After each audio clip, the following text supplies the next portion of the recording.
সুলেমানি রহিম হজরত মানুষ মাজার জিয়ারত করতে আসলাম। সেখানে দেখতে পাচ্ছেন একটা বিল। আমি এক চাচার সাথে কথা বললাম, ওটার নাম হচ্ছে গিয়ে গালি বিল। এই বিলটা কিন্তু অসংখ্য বিশাল বিল, আপনারা দেখতে পাচ্ছেন বিলটা।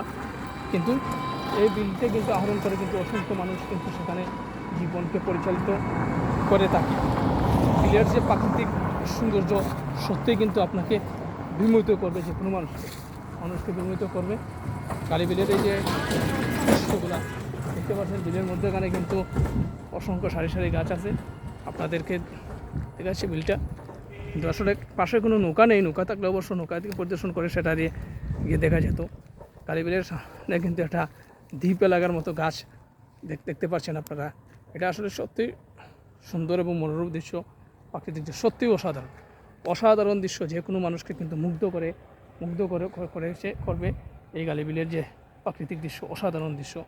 আমি চাচার সাথে কথা বললাম, চাচা আমাকে সেটা বললেন, ওই মুরব্বী চাচার সাথে জিজ্ঞাসা করলাম। সত্যি অসাধারণ গালিবিল।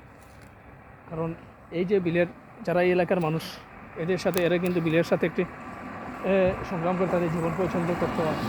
বা সকালে ঘুম থেকে উঠে কিন্তু বা যাওয়ার সময় কিন্তু এই বিলের যে পানির যে দৃশ্য, এই দৃশ্যটা দেখে কিন্তু মানুষকে সত্যি উপভোগ করে, মানুষকে কিন্তু সত্যি মুগ্ধ করে থাকে। ধন্যবাদ সবাইকে, সবাই ভালো থাকবেন। কথা হবে।